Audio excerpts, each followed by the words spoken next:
తిరుపతి దగ్గర ఉండాలి రేణిగుంట. తిరుపతి నుంచి మనకి ఒక పెద్ద ప్రాంతంలో కనబడుతుంది. రేణిగుంట అనే ప్రాంతంలో పనిచేయడం ప్రారంభించాం. 7 years I am the pastor for a big church. It is the church of the. It is not my own church. It is the church of a big organization. దాదాపుగా రేణిగుంట ప్రాంతంలో కొన్ని సంవత్సరాలు ఆ పెద్ద సంఘానికి నేను కాపరిగా ఒక ఆర్గనైజేషన్ కింద పనిచేయడం సేవకుడిగా ఉంది. After that, ఆ తరువాత I guided my Lord guided me to go to Nagari. So ఆ సందర్భంలో దేవుడు నన్ను తన యొక్క ఆత్మ ద్వారా నడిపిస్తూ నగరి ప్రాంతాన్ని దేవుడు నన్ను నడిపించాడు. I go to the poor people. So నేను అక్కడ బీద ప్రజల ఎదుగు నేను నడిపించబడ్డానండి. I preached the gospel there. అక్కడ నేను ఆ తర్వాత వెళ్ళిన తర్వాత అక్కడ ప్రజలకు నేను సువార్త ప్రకటించాను. And God helped me to form a church there. So అక్కడ దేవుని యొక్క ఆత్మ నన్ను ఒక సంఘముగా రూపాంతరం చేసిందండి. How I start my church, you know? నేను ఏ విధంగా సంఘాన్ని ప్రారంభించానో మీకు తెలుసా అండి? When I do the business, నేను ఒక బిజినెస్ ని వ్యాపారాన్ని నేను చేస్తున్నప్పుడు God gives me a beautiful house in Chennai. అప్పుడు దేవుడు నాకు ఒక సొంత గృహాన్ని, ఒక పెద్ద గృహాన్ని దేవుడు నాకు ఆ దినంలో నాకు అనుగ్రహించాడండి. When I go to Nagari and see the poor people there, so నేను ఎప్పుడైతే నగరి ప్రాంతానికి ఆత్మ ద్వారా నడిపించబడ్డాను, అక్కడ ఉన్న బీద ప్రజలని చూసి and the thirsty souls, so నాకు అక్కడ ఉన్న ఆ యొక్క ఆత్మల పట్ల ఉన్న భారాన్ని బట్టి I sold half of my property and then start the church there. So అక్కడ నాకు కొంచెం నా యొక్క ప్రాపర్టీస్ నేను ఖర్చు పెడుతూ అక్కడ సంఘాన్ని నిర్మించడానికి దేవుడు సహాయం చేశాడు. Amen. Hallelujah. Hallelujah. Hallelujah. This is my testimony. ఇది నా యొక్క నిజ జీవితంలో మీకు సాక్ష్యంగా పంచుకోవడానికి. ఇంకా చెప్పాలంటే అనేక there are lot of testimonies for me. ఇంకా మీతో పంచుకోవాలంటే నా జీవితంలో ప్రభు చేసిన ఎన్నో గొప్ప కార్యాలు సాక్ష్యంగా మీ మీతో పంచుకోవచ్చు. If God wills, అది దేవుని యొక్క చిత్తమై ఉంది. I will meet you again. మరొకసారి మిమ్మల్ని కలిసినప్పుడు నేను వాటిని పంచుకుంటాను. I will share all my testimony to you. అప్పుడు మీ అందరికి ఖచ్చితంగా నా నిజ జీవితంలో సంపూర్ణమైన సాక్ష్యాన్ని మీ యొద్దకు నేను తీసుకురావడానికి. Otherwise you all come to Chennai and then come to my church. So దయచేసి మీకు అందరికి దేవుడు సమయాన్ని కనుక మీరు ఇస్తే దయచేసి మీ సంఘం అంతా ఒకసారి మా యొక్క చెన్నై ప్రాంతంలో సంఘానికి మీరు ఖచ్చితంగా రావాలి. I kindly invite your pastor John Garu to my church. గట్టిగా చెప్పలు కొడదామండి. మన మధ్య దైవజనులు ఖచ్చితంగా రావాలని మా సంఘం మద్దతుకు తెలియజేస్తున్నామండి. And preach the word of God there. So ఇప్పుడు మన పరిశుద్ధ గ్రంథము ధ్యానించడానికి ముందుకు వెళ్తామండి. Hallelujah. Hallelujah. Hallelujah.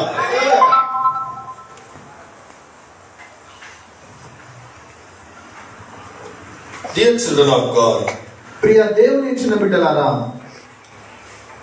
in these days every human, if they open their mouth, one word is coming, that is corona. ఈ దినాల్లో దాదాపు 2 సంవత్సరాలు మనం చూస్తే ఎవరి నోరు తెరిచినా వారి నోటిలో నుండి వచ్చేది ఏంటంటే కరోనా.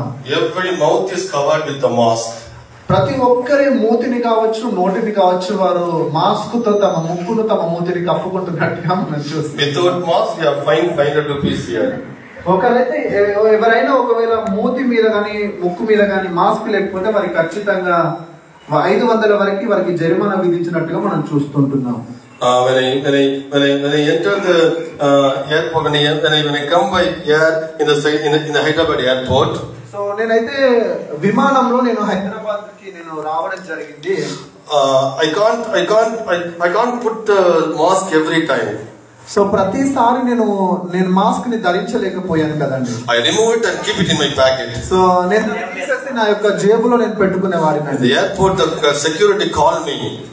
అక్కడున్న సిబ్బంది నన్ను పిలిచి, put the mask. దయచేసి మీరు మాస్క్ ధరించండి, otherwise you will be fined 1000 rupees. లేకపోతే మీకు 1000 రూపాయలు నేను జరిమానా వేస్తానండి. Put the mask. ఇప్పుడే మీరు మాస్క్ పెట్టండి అని చెప్పారండి. So corona is the word nowadays. All the people in this world, corona is the word nowadays. The world is speaking now. So కాబట్టి ఈ దినాల్లో చాలా మంది ఆ యొక్క కరోనా ద్వారా ఆ మాటలు చెప్తున్నట్టుగా మనం చూస్తున్నామండి. For the past 3 years there are a lot of lockdowns. So so గత 3 సంవత్సరాలుగా మనం చూస్తుంటే అనేక విధాలుగా లాక్డౌన్స్ పడినట్టుగా మనం చూస్తుంటున్నాం. 2019 the corona enters into the world. 2019 సంవత్సరంలో ఈ కరోనా మహమ్మారి ప్రపంచ దేశాలకి కనబడినట్టుగా మనం చూస్తున్నాం. 19, 20, 21 and we think that corona is gone. 2020 దాటిపోయినా ఇప్పుడు 2022లోకి వచ్చినది ఇంకా కొనసాగుతూనే ఉందండి. But one another name is again coming. The name is Omicron. అదే కరోనాలో మరొక వేరియంట్ మన ముందుకు వచ్చి భయపెడుతుంది. దాని పేరు Omicron. The Omicron is frightening the people now. So ఇప్పుడు ఈ దినాల్లో చూస్తుంటే ఇప్పుడు చాలా మంది దానితో పోరాడుతున్నారు. ఒమిక్రాన్ అనే వైరస్ చేత పోరాడుతున్నారు. If you put the vaccine in India, if you put the vaccine, they told that you can win the corona. So కాబట్టి భారతదేశంలో ప్రతి ఒక్కరు కోవిడ్ నిబంధనల ప్రకారం ఇచ్చిన ఆ టీకాని వేసుకోవాల్సిందిగా గవర్నమెంట్ మనకు తెలియజేస్తుందండి. But there is no real proof. If you put the vaccine, we cannot infected by the corona. So కాబట్టి అది కరోనా యొక్క టీకాని మనం వేసుకుంటే ఖచ్చితంగా కరోనా బారిన పడమని చెప్పడానికి రుజువులు లేవు. అది సత్యం అని కూడా నేను చెప్పలేను. Why this corona is coming to this world? అసలు ఎందుకు ఈ కరోనా మహమ్మారి వైరస్ అనేది ఎందుకు ఈ ప్రపంచంలోకి ప్రవేశించింది? వాట్ ఇస్ ద కారణం ఏమిటి? If we ask the worldly man, ఒక లోకంలో ఉన్న వ్యక్తిని కనుక మనం ప్రశ్నించినట్లయితే he told that I don't know. ఆ వ్యక్తి చెప్తారు ఖచ్చితంగా నాకు తెలియదండి. Otherwise he can told, ఒకవేళ మరలా మనం అడిగి ఒకవేళ తను చెప్తే this corona is coming from the Wuhan of China. So ఇది వచ్చేసి చైనా దేశం నుంచి వచ్చిన ఒక వుహాన్ అనే సిటీ నుంచి అది వచ్చింది అన్నట్టుగా చాలా మంది చెప్తా ఉన్నారు. All over the world, scientists are making discoveries about this lot of things about this corona. So ఈ కరోనా గురించి ప్రపంచంలో ఉన్న ప్రత్యేకమైన శాస్త్రవేత్తలు తమకు నచ్చిందిగా చెప్తున్నారండి. అది అక్కడ ఇక్కడ వచ్చిందని చెప్పేసి తెలియజేస్తున్నారు. When 2020 2020 సంవత్సరాన్ని మనం జాగ్రత్తగా పరిశీలన చేస్తే during the lockdown period, అది దాదాపుగా నేను అనుకుంటున్నాను అది కరోనా సమయంలో లాక్డౌన్ సమయం అన్నమాట. I sat down and prayed to God. నేను ఆ సందర్భంలో దేవునితో నేను మాట్లాడుతున్నాను నా వ్యక్తిగత ప్రార్థన జీవితంలో. Lord, what is the reason for this corona? అసలు కరోనాకి కావాల్సిన కారణం ఏంటి ప్రభు అని నేను ప్రభువుతో నేను మాట్లాడుతున్నాను. What is the real answer for this? So దీని గురించి దేవుడు నాకు ఇచ్చిన నిజమైన జవాబు ఏమిటి అనేది నేను మీతో పంచుకుంటానండి. The Lord spoke to me. దేవుడు ఆ సందర్భంలో నాతో మాట్లాడాడనేది నేను మీకు చెప్తున్నాను. And he taught lot of things about this disease. So ఈ యొక్క కరోనా గురించి దేవుడు అనేకమైన విషయాలు నాకు బయలుపరిచాడు నా ప్రార్థన గదిలో. సో కాబట్టి corona is not new for the Bible. బైబిల్లో నుంచి కరోనా అనేది కొత్త ఏం కాదండి మనకి. In the Old Testament, మనం జాగ్రత్తగా పరిశుద్ధ గ్రంథంలో ఉన్న పాత నిబంధనను పరిశీలన చేసినట్లయితే we can see lot of plagues or lot of pandemics in Old Testament. ఆ పాత నిబంధనలో మనం జాగ్రత్తగా చూస్తే అనేకమైన తెగుళ్ళు రావచ్చు, అనేకమైన భయంకరమైన రోగాలు కావచ్చు, అన్ని భూమి మీదకి వచ్చినట్టుగా మనం పాత నిబంధనలో మనం చూస్తామండి. Can we read? Please read Psalm. Can you open your Bible and please read Bible Psalm 87:32. దయచేసి పరిశుద్ధ గ్రంథాలు ఉన్నట్లయితే సంకీర్తనలు 87వ కీర్తన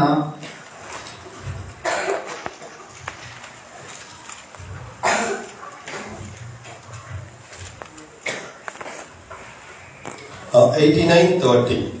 Psalm 89:30. 89వ కీర్తన 30వ వచనం ఒకసారి చదువుకుందాం.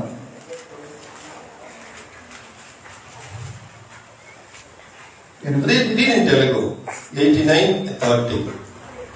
అతని కుమార్తెలు నా ధర్మశాస్త్రము విడిచి నా న్యాయ విధులను ఆచరింపని ఎడల, వారు నా కట్టడలను అపవిత్రపరిచి నా ఆజ్ఞలను గైకొని ఎడల, నేను వారి సిరుగుబాటునకు దండముతోనూ వారి దోషమునకు దెబ్బలతోనూ వారిని శిక్షించెదను. Hallelujah. Hallelujah. In Telugu Bible it is written like this. Telugu Bible ఇట్లా రాసి ఉండాలి. But in English Bible I will punish them with. కాబట్టి పరిశుద్ధ గ్రంథంలో మాత్రము నేను వారిని శిక్షిస్తాను అని చెప్పేసి రాయబడి ఉందండి. When my people ఎప్పుడైతే నా యొక్క బిడ్డలు disobeys me, నాకు విరుద్ధంగా ఎప్పుడైతే వారు నన్ను ఎదురిస్తారో and don't keep my commandments, వారు నా యొక్క ఆజ్ఞలను వారు పాటించకపోయినా, and goes against me, వారు నాకు వ్యతిరేకంగా వారు జీవించిన, I will punish them with plagues and pestilence. So నేను ఆ సందర్భంలో ఖచ్చితంగా వారిని తెగుళ్ళ చేత, అనేక విధమైన రోగముల చేత వారిని నేను శిక్షిస్తాను, వారిని దండిస్తానని దేవుని యొక్క వాక్యము చెప్తుందండి. Is it true or not? అది నిజమా కాదా ఒకసారి మీరు చెప్పండి. నిజమే కదా. ఈ కరోనా దేవుడు పంపినది. This corona will be coming to this world by the permission of God. How many people are agreeing this? So దయచేసి మీ మధ్యలో ఉన్న వాళ్ళందరూ చెప్పండి. దేవుడు పంపింది ఈ కరోనాని ఎంతమంది నమ్ముతున్నారు? హల్లెలూయా. It is true. ఇది నిజమండి. God permits this disease to come to this world. దేవుడు ఖచ్చితంగా దానికి అవకాశం ఇచ్చాడు. కరోనాని భూమి మీదకి రప్పించడానికి దేవుడే అనుమతినిచ్చాడండి. The proof for this is, దానికి రుజువు ఏమైంది అని మనం ఆలోచన చేస్తే, when we read Second Chronicles chapter 7, రెండవ దినవృత్తాంతముల గ్రంథాన్ని మనం జాగ్రత్తగా turn your Bible to Second Chronicles chapter 7. రెండవ దినవృత్తాంతముల గ్రంథంలోకి మనం వెళ్ళినట్లయితే 7వ అధ్యాయం ఒకసారి మనం ఓపెన్ చేద్దామండి. In Second Chronicles chapters 5, 6 and 7. Second Chronicles chapter 5, 6, 7. దినవృత్తాంతాల రెండవ గ్రంథము 5, 6, 7 అధ్యాయాలు మనం జాగ్రత్తగా చదివితే మనకి ఇక్కడ అర్థమవుతుందండి. All you know the concept. మీకు అందరికీ తెలిసి ఉంటుందని నేను నమ్ముతున్నాను. అక్కడ ఉన్న సందర్భం ఏమిటో. In Second Chronicles chapter 5, Solomon built a great temple for the Lord. So మనం ఆ యొక్క అధ్యాయాన్ని జాగ్రత్తగా మనం చదివినా అర్థం చేసుకున్నా, సొలొమోను అనే మహారాజు దేవుని కోసం ఒక గొప్ప మందిరాన్ని ఆయన కట్టినట్టుగా మనం చూస్తున్నాం. It is the greatest temple ever built for our Lord. అంటే ధర్మశాస్త్రానుసారంగా మనం చూస్తే అది ఒక గొప్ప మందిరంగా కట్టబడినట్టుగా మనం చూస్తా ఉన్నాము. Praise the Lord. Hallelujah. In chapter 6, 6వ అధ్యాయం మనం చూసుకున్నట్లయితే, he dedicated the temple to the God. అది దేవునికి సమర్పించినట్టుగా మనం చూస్తా ఉన్నాం 6వ అధ్యాయంలో. It is the wonderful dedication ceremony. అది దేవునికి సమర్పించుకున్న ఒక గొప్ప కార్యక్రమంగా మనకు 6వ అధ్యాయం కనబడతా ఉంది. He sacrifices lot of animals. So అక్కడ దేవునికి అనేక విధమైన జంతు బలులు దేవునికి సమర్పణగా వారు దహన బలిగా ఇచ్చినట్టుగా మనం. It is the greatest ever function in the world, I think. నేను అనుకుంటాను అంత గొప్ప అక్కడ దేవునికి సమర్పించుకున్న అంత గొప్పది భూమి మీద ఎవ్వరూ చేసి ఉండలేదండి అంత గొప్పగా. And in chapter 6 he pray a prayer to the Lord. So అక్కడ 6వ అధ్యాయం మనం జాగ్రత్తగా చదివినట్లయితే అక్కడ గొప్పగా ప్రజలందరూ దేవునికి ప్రార్థించినట్టుగా మనం చూస్తున్నాము. In chapter 7, ఆ 7వ అధ్యాయంలోకి మనం ప్రవేశించినట్లయితే, God replied to Solomon. అక్కడ దేవుడు సొలొమోను మహారాజుకి తను తిరిగి జవాబిస్తున్నాడు. ఏం జవాబు అంటే, అసలు ఏమిటి ఆ జవాబు అని మనం చదివినట్లయితే, read Second Chronicles chapter 7, రెండవ దినవృత్తాంతాల గ్రంథము 7వ అధ్యాయం 11, 12 and 13 chapters. 11, 12, 13 వచనాలు మనం చదువుకుందాం. 11, 12, 13 verses. ఆ ప్రకారము సొలొమోను యెహోవా మందిరమును రాజనగరును కట్టించి. Why you are reading? Somebody should read. దయచేసి మీలో ఒకరు చదవాల్సిందిగా నేను కోరుతున్నానండి. You are not going to, you don't know Telugu? Read. Second Chronicles chapter 11. verse 7. Yeah, verse 11, 12 and 13. దయచేసి మనకు తెలుగు చదివినట్లయితే 7వ అధ్యాయము 11, 12, 13 వచనాలు మనలో చదవండి. They don't used to read the Bible in the on the street. They are using. Okay. దయచేసి చదవాల్సిందిగా నేను కోరుతున్నానండి. దినవృత్తాంతాల 2వ గ్రంథము 7వ అధ్యాయము 11, 12, 13 వచనాలు. In my church, మా యొక్క మందిరంలోనైతేనండి, before I told the verse, people start begin to చెప్పడానికి ముందుగానే మా యొక్క సంఘస్థులు టకటగా ఓపెన్ చేసి దాన్ని చదువు. One sister is reading in Tamil. ఒకరు తమిళ్లో చదువుతారండి. One sister is reading in Telugu. ఒకరు తెలుగులో చదువుతారండి. Here I don't see like this. Why? ఈ సంఘంలో మాత్రమే అటువంటి వారిని చూడట్లేదు, నాకు బాధగా ఉందండి. You read it, brother. పర్లేదండి, మనం చదువుకుందాము. ఆ ప్రకారము సొలొమోను యెహోవా మందిరమును రాజనగరును కట్టించి యెహోవా మందిరమందును తన నగరునందును చేయుటకు తాను ఆలోచించినదంతయు ఏ లోపము లేకుండా నెరవేర్చి పని ముగించెను. అప్పుడు యెహోవా రాత్రి యందు సొలొమోనుకు ప్రత్యక్షమై ఇలాగ సెలవిచ్చెను, నేను నీ విన్నపము అంగీకరించి ఈ స్థలమును నాకు బలులు అర్పించు మందిరముగా కోరుకుంటుని. వాన కురియకుండా నేను ఆకాశమును మూసివేసినప్పుడే గాని, దేశమును నాశనము చేయుటకు మిడతలకు సెలవిచ్చినప్పుడే గాని, నా జనుల మీదకి తెగులు రప్పించినప్పుడే గాని. హల్లెలూయా, Hallelujah. Hallelujah. Please note that point. In verses 13, 13వ అధ్యాయం వచనాన్ని మీరు ఖచ్చితంగా నోట్ చేసుకోవాలండి. if I shut up heaven that there will be no rain, or if I send pestilence among my people, in English it is written. So plague కదా, తెగులు రాస్తున్నారు Telugu. So కాబట్టి from this verse, ఈ యొక్క వచనం నుంచి God can send a plague to the people.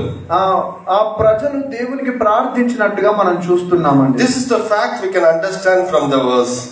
ఆ వచనం నుంచి మీరు సత్యాన్ని గ్రహించినట్లయితే, in Tamil it is kollai noi. In Tamil it is kollai noi. రాయబడి ఉందండి. In Telugu it is tegulu. తెలుగులో అది తెగులుగా లిఖించబడింది. In English Bible, ఇంకా పరిశుద్ధ గ్రంథము ఇంగ్లీష్ వెర్షన్ లో మనం చూస్తున్నట్లయితే 2 words are using for the tegulu. 2 మాటలు ఇక్కడ ఉపయోగించినట్టుగా మనం చూస్తున్నాం. One is plague. ఒకటిగా ప్లేగ్ అంటే తెగులుగా కనబడుతుంది. Another is pestilence. రెండవదిగా పెస్టిలైజ్ అంటే తెగులుగా కనబడుతుంది, అంటే ఒక రోగముగా కనబడుతుందండి. So plague and pestilence is the 2 words used in the Bible as for tegulu. మనం దాన్ని ఖచ్చితంగా తెలుగులో తర్జుమా చేసి మనం ఖచ్చితంగా దానికి అర్థం చూసుకున్నట్లయితే తెగులుగా మనకు అది అర్థం అవుతుందండి. Hallelujah. Hallelujah. Hallelujah. Hallelujah. So God told that if I shut up the heaven that there will be no rain, or if I send the pestilence among my people, you told. So ఆ సందర్భంలో నేను ఆకాశం నుంచి వర్షము రప్పింపకపోయినా, ఒకవేళ మీ మీదికి నేను మిడతల లాంటి ఏమైనా తెగుళ్ళు పంపించినా, అది నా నుండి వచ్చిన ఒక విధమైన తెగులుగా మీరు గ్రహించాలి అన్నది మనం ఇక్కడ తెలుసుకోవాలండి. Hallelujah. Hallelujah. Yesterday, గడిచిన గడిచిన దినము my wife and I went to the Hyderabad city tour. So గడిచిన దినము మేము హైదరాబాద్ ప్రాంతాన్ని ఒకసారి మేము విజిట్ చేసాం, అంటే తిరిగామండి మేము తెలంగాణ టూరిజం లో. సో తెలంగాణ పర్యాటక స్థలంలో మేము కొన్ని సందర్భాలు one day sightseeing tour. ఒక దినము మేము దాన్ని పర్యటన చేసినట్టుగా ఉందండి. And went all the historical places in Hyderabad. Hyderabad లో చారిత్రాత్మకమైన స్థలాలన్నిటి మేము దర్శించామండి. When we went to the Charminar, మేము చార్మినార్ కట్టడం దగ్గరికి వెళ్ళినప్పుడు, how many people seen the Charminar here? ఇక్కడ ఎంత మంది చార్మినార్ ని చూసారండి? ఒకసారి మీరని చూడలేదా? ఇక్కడ చార్మినార్ చూడలేదమ్మా? మీరు చూడలేదమ్మా?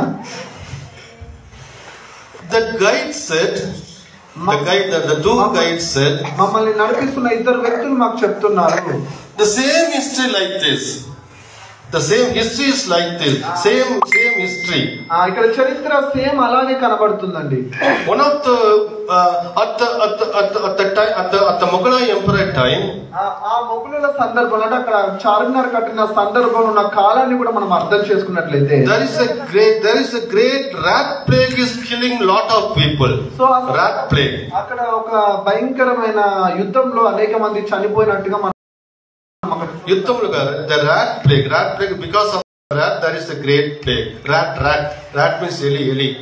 ఓకే, ఆ సందర్భంలో అక్కడ ఒక భయంకరమైన తెగులు కూడా వచ్చినట్టుగా మనం చూస్తున్నాము ఆ కట్టడం కడుతున్నప్పుడు. That rat, because of the plague, lot of people are dying. అక్కడ ఆ తెగులు ద్వారా అనేకులు చనిపోయారండి. And that particular king prayed to Allah God, and people are saved from the plague. So ఆ సందర్భంలో అక్కడ ఉన్న రాజు తన దేవుని సేవిస్తున్న అల్లాహ్కి ప్రార్థన చేసినప్పుడు అంటే అనేకులు స్వస్థపరచబడ్డారట. In remembrance of that he is building the Charminar. So ఆ సందర్భంలోనే దానికి గుర్తుగా ఆ చార్మినార్ ని వారు నిర్మించారని చరిత్ర చెప్తుందండి. I wanted to hear that history. ఆ మాటలు నేను విన్నందుకు నేను ఎంతగానో సంతోషించానండి. So కాబట్టి first I want to tell you, నేను మీతో ఒకటి చెప్పాలని నేను ఇష్టపడుతున్నానండి. God allows these plagues in this world. ఈ భూమి మీదకి తాను తెగులు ఒకవేళ కనుక అనుమతిని ఇచ్చాడు అంటే, Without God permission, దేవుని యొక్క ఆజ్ఞ లేనిది ఏది జరగదండి. without God's knowledge, అది దేవుని యొక్క జ్ఞానము లేకుండా జరగదండి. is this corona is coming to this world? ఈ భూమి మీదకి కరోనా ఖచ్చితంగా వచ్చింది, మనం It is చూస్తున్నాం. not possible. అది ఖచ్చితంగా అసాధ్యం అండి. Our God is not doing is not the God of evil. ఆయన దుష్టుడికి దేవుడు కాదండి. No, he is not doing the evil to us. దేవుడు మనలో దుష్టుడిగా సంబంధించిన కార్యాలు చేయడండి. Sometimes he permits the evil to come in your life. So నీ జీవితంలోకి కొన్ని సందర్భాల్లో సాతాను రావడానికి దేవుడు కొన్ని సందర్భాల్లో నీకు దానికి అవకాశం ఇస్తా ఉన్నాడు. Hallelujah. Hallelujah. So God permits this plague to this world for a particular reason, I think. So నేను అనుకుంటున్నాను దేవుడు ఒక సందర్భాన్ని బట్టి ఈ యొక్క కరోనాని ఈ భూమికి తాను రప్పించినట్టుగా మనం గ్రహించాలండి. So first we will believe that God is permitted this COVID in this world. So నేను మొదటిగా చెప్తున్నాను, ఖచ్చితంగా ఈ కరోనా భూమికి రావాలి అంటే దేవుని యొక్క ఉద్దేశం ఖచ్చితంగా ఉంది అని మనం నమ్మాలండి. So there is a plan and purpose God allowed this COVID. దేవుని యొక్క ప్రణాళిక, దేవుని యొక్క ఉద్దేశం ఖచ్చితంగా ఈ తెగులు రావడానికి ఒక కారణంగా మనకు కనబడతా ఉంది. So we'll have to pray. So మనం ఖచ్చితంగా ప్రార్థించాలి ఈ కరోనా గురించి. So secondly, I want to tell you, రెండవదిగా నేను మీతో పంచుకుంటున్నాను, the reason for this COVID is, ఈ రెండవ కారణము ఏదో మీతో పంచుకుంటున్నాను కరోనా రావడానికి. Jesus Christ already told about this. Already యేసుక్రీస్తు ప్రభువు అంత్యదినమున జరగబోయేది తాను ఆల్రెడీ సిలువకు వేయడానికి ముందు ఆయన ప్రజలకు చెప్పి ఉన్నాడు. Our Lord God Jesus Christ came to this world as a savior in 2022 years before. మనకందరికీ తెలుసు ప్రభు యేసుక్రీస్తు వారు 2022 సంవత్సరాల క్రితం ఈ భూమికి ఆయన రక్షకుడిగా వచ్చి ఉన్నాడు. He born in Bethlehem in a poor man. ఆయన బెత్లెహేము అనే గ్రామంలో ఒక మరియ గర్భంలో జన్మించినట్టుగా మనం చూస్తున్నాము. దేవాది దేవుడిగా ఉండారు కానీ లోకములో సాతాను మనుషులుగా జన్మించింది. ఆయన చూస్తుంటే దేవదేవుడిగా ఉన్నాడు కానీ ఆయన ఒక తగ్గింపు కానీ ఆయన కలిగిన జీవించిన విధానం ఒక సాధారణమైన వ్యక్తిగా మనకు కనబడుతుంది. He left all the glory. ఆయన సమస్త మహిమను ఆయన విడిచిపెట్టాడండి. Become as a mere human in this world. ఆయన భూమికి నరునిగా మనిషిగా రావడాన్ని మనం చూస్తున్నాము. In order to save us, ఎందుకంటే మనల్ని రక్షించడానికి వచ్చాడు. He will do that. అదే ఆయన చేశాడని మనిషిగా వచ్చి దాన్ని నెరవేర్చాడు. So he shed his precious blood in the cross. ఆయన అతి ప్రశస్తమైన రక్తాన్ని కల్వరి శిలువ మీద ఆయన కార్చాడండి. He gives his life to us. ఆయన మన కోసం తన జీవితాన్ని తన ప్రాణాన్ని అప్పగించేశాడండి. And redeem us from this world, from this world of sin. So ఈ యొక్క ప్రపంచ పాపముల నుంచి ఆయన పరిహరించడానికి తన ప్రాణాన్ని ఆయన విమోచనగా మనకు అప్పగించినట్టు మనం చూస్తాము. One time he is coming as a savior. మరొక సమయము యేసుక్రీస్తు మనకి ఇస్తున్నాడు. But he promised, ఆయన నీకు ఒక వాగ్దానం చేశాడు. I will come again to you as a judge. నేను మరలా నిన్ను నీ యొక్క జీవితంలో తీర్పు తీర్చడానికి నేను మరలా రాబోతున్నానని కూడా ఆయన చెప్పి ఉన్నాడు. All the people in this world. ఈ భూమి మీద సమస్త మానవాళికి ఆయన చెప్పి ఉన్నాడు. The church. సంఘానికి. All the God's people. దేవుని యొక్క ప్రజలకు, దేవుని యొక్క పిల్లలకి ఆయన చెప్తున్నాడు. Expecting the rapture of the God's soul. So మీరందరూ దేవుని యొక్క ఆత్మలన్నీ మీరు సంఘముతో పాటు ఎత్తబడాలి అని నా ఇష్టపడుతున్నాడు. He is the bridegroom. He is we are the decorated brides and he is the bridegroom. So మనమందరము దేవుని యొక్క పెళ్లి కుమార్తెగా, సంఘము పెళ్లి కుమార్తె, యేసు ప్రభు పెళ్లి కుమారుడు. యేసుక్రీస్తు ప్రభుల వారు పెళ్లి కుమారుడిగా, సంఘము పెళ్లి కుమార్తెగా సిద్ధపడాలి అనేది దేవుని యొక్క ప్రణాళిక. So are you ready to meet your God? మీరు సిద్ధంగా ఉన్నారా మీ యొక్క దేవుని మీరు కలుసుకోవడానికి? Jesus Christ told in Matthew chapter 24. యేసుక్రీస్తు ప్రభుల వారు మత్తయి సువార్త 24వ అధ్యాయంలో ఈ రీతిగా చెప్పి ఉన్నారు. When Jesus' disciples came to him and then asked him what is the signs of his second coming. So రెండవ రాకడలో ఏమేమి జరుగుతాయో కొన్ని సూచనలను, కొన్ని గుర్తులను ఆయన మనకు చెప్పినట్టుగా మనం చూస్తున్నాం. Read in Matthew chapter 24. మత్తయి సువార్త 24వ అధ్యాయాన్ని మనం చూద్దామండి. Please read 3 to 7 verses. 3 నుంచి 7 వచనం మనకు చదివితే ఇక్కడ రాయబడి ఉందండి. ఆయన ఒలీవ కొండ మీద కూర్చుండి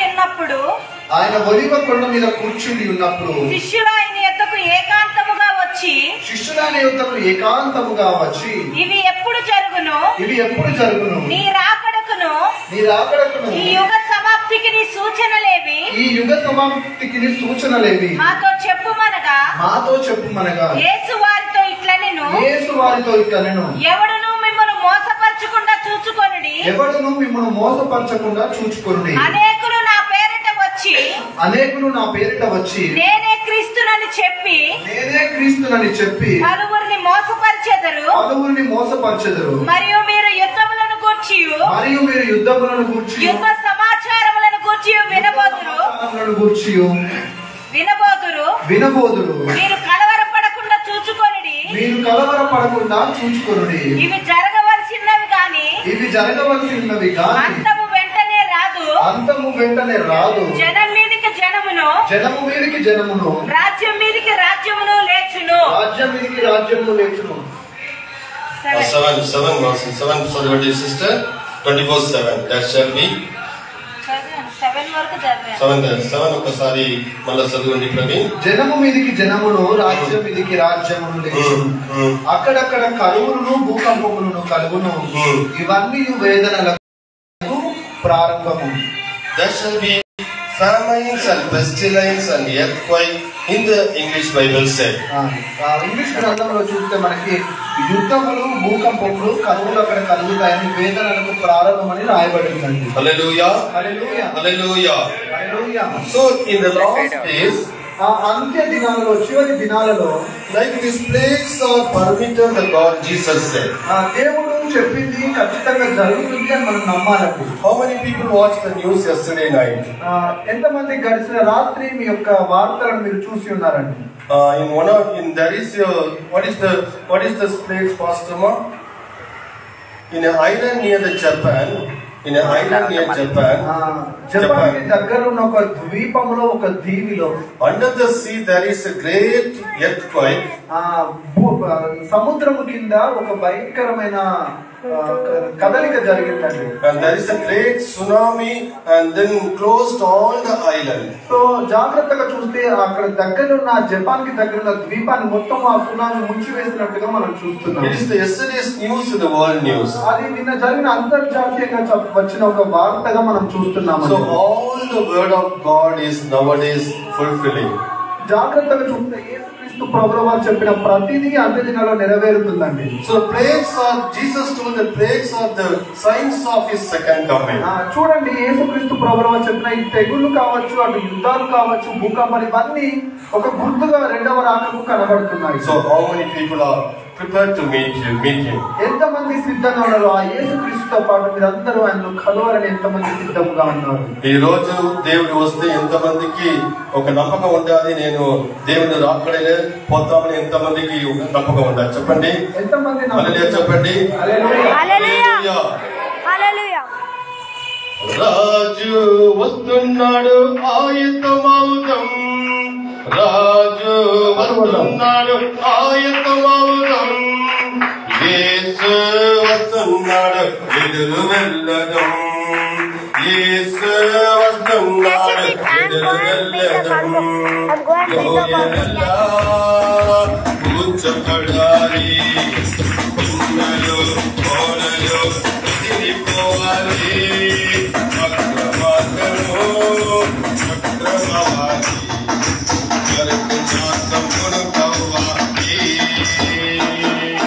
రాజు వస్తున్నాడు